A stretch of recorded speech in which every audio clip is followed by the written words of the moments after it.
Nah, pada saat dia submit inilah mulai ada pungutan.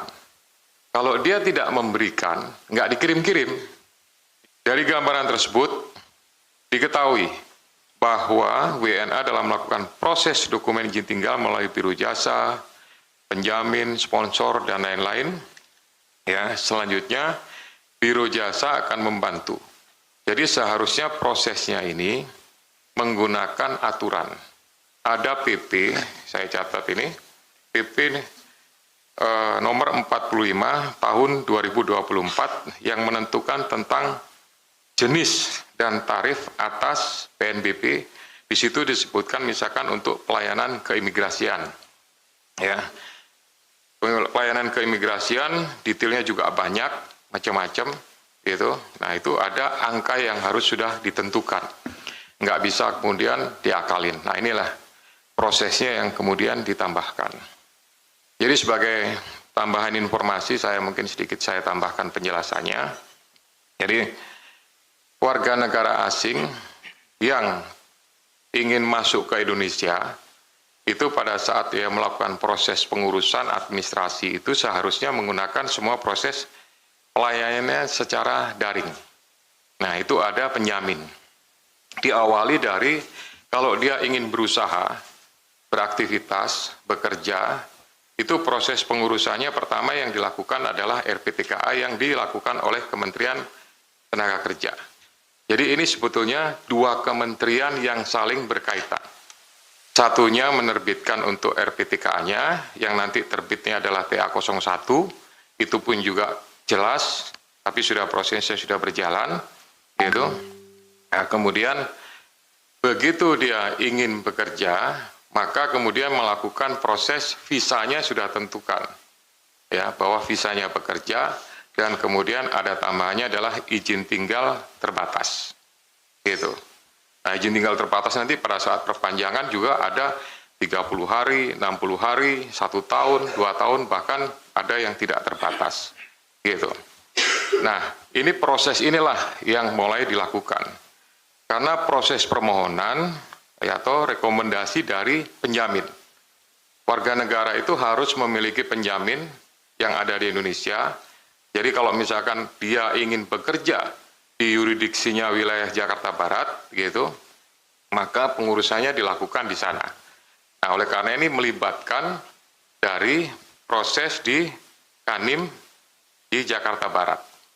Ya, tadi saya sebutkan ada perpanjangan, ada alih status, ada update domisili, ya, kemudian ada juga penambahan keluarga atau penambahan dependen. Nah, prosesnya gitu dilakukanlah di secara daring. Nah, kalau untuk yang dari Kanim ini, kantor-kantor imigrasi, ya, sesuai dengan lokasi itu, dokumennya setelah dilakukan secara proses daring, nanti disubmit. Nah, pada saat dia submit inilah mulai ada pungutan. Kalau dia tidak memberikan, nggak dikirim-kirim, gitu, ditahan. Barang itu ditahan, gitu. Nanti kalau dia sudah diberikan sesuatu, ya nilainya mungkin relatif, ada yang 1 juta, ada yang 1.500.000, bahkan ada yang lebih dan lain-lain, itu barulah disubmit untuk dikirim ke Direktorat Izin Tinggal yang ada di Direktorat Jenderal Imigrasi. Nah, nanti di sanalah baru dilakukan, atau di tingkat pusat itulah baru dilakukan otorisasi, gitu, disahkan. Nah, demikian juga di pusat, ya, diduga bahwa kalau tidak memberikan sesuatu, si penjamin, si pengurus ini hanya sekedar menggunakan PNBP, pembayaran secara PNBP-nya saja, maka ini juga tidak diotorisasi, tidak disetujui, diperlambat, ya. Jadi baik itu yang baru melakukan pengurusan awal, gitu, termasuk juga yang proses pengurusan selanjutnya, perpanjangan, alih status, ya, update domisili, termasuk juga untuk yang izin masuk kembali. Jadi ada izin tinggal sementara, ada izin masuk kembali. Jadi bedanya kalau izin masuk kembali itu, ya, misalkan dia punya tinggal sampai dengan 1 bulan. Nah, tapi dalam kurun waktu 1 bulan, dia melakukan kegiatan atau pergilah ke negara lain lagi, kemudian di antara itu dia balik lagi. Nah, itu ada proses izin masuk kembali. Ya, jadi proses-prosesnya itu yang dilakukan. Nah, itu yang saya sampaikan seharusnya bahwa proses-proses ini kan sudah dilakukan secara daring. Gitu.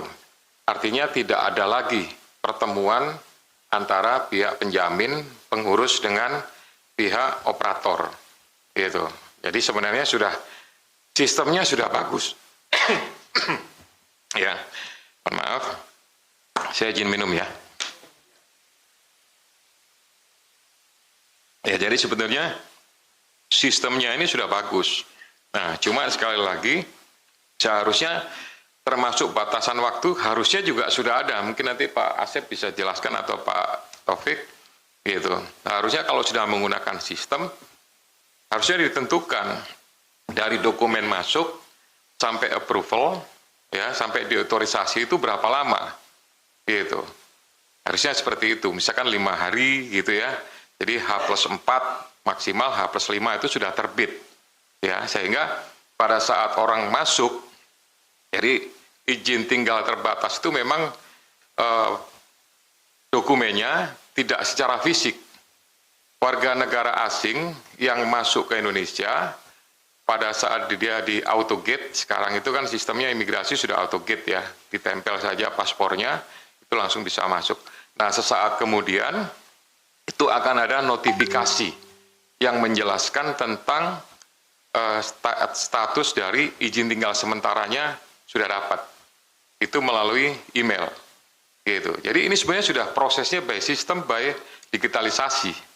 Gitu ya. Jadi tidak lagi ada pertemuan orangnya harus ngambil dokumen apa semuanya juga sebenarnya sudah tidak. Semua cukup diupload saja dokumen-dokumen itu kan nanti ada proses verifikasi, ya proses pengecekan dan lain-lain yang dilakukan oleh para petugas tersebut. Gitu. Nah, seharusnya kalau itu dibatasi durasi waktunya sehingga tidak ada lagi peluang-peluang untuk mempersulit, memperlambat ya atau mungkin ya dengan berbagai macam alasan orang yang melakukan dari pihak penjamin itu yang mengajukan permohonan kemudian dia dihambat, kesannya seperti itu gitu. Nah, prosesnya secara daring semuanya. Kemudian saya lanjutkan ya. Jadi ini menggambarkan ya bahwa praktek daripada proses permohonan izin ini yang tadi saya sebut dipersulit dan lain-lain dengan dipaksa membayar biaya-biaya tambahan ya pada loket-loket tertentu atau melalui proses yang sudah digitalisasi baik dari tingkat wilayah itu sampai di tingkat pusat. Jadi yang daerah itu yang di kantor-kantor itu juga minta gitu. Makanya kemarin kegiatannya itu bukan hanya di Jakarta saja, ada di beberapa tempat juga, gitu. Ya. Kemudian ini menggambarkan juga bahwa perbuatan hukum dalam dugaan tindak pidana korupsi pemerasan ini dilakukan secara sistemik, ya, oleh para pihak dari mulai alur perintah di atas ke bawah, serta aliran uangnya, yaitu setoran-setoran dari bottom up, gitu. Jadi yang proses perintahnya itu dari top down, kemudian uangnya dari proses setoran dari bottom up, bawah ke atas. Ngumpulnya di bawah dengan menggunakan beberapa rekening-rekening yang nomini tadi, atau UB atau cleaning service atau kerabat. Nah, dari peristiwa penyelidikan tertutup atau tertangkap tangan, setelah mengumpulkan informasi dan bahan keterangan awal, dalam tahap penyelidikan, tim KPK melakukan pemeriksaan beberapa pihak secara paralel di beberapa lokasi.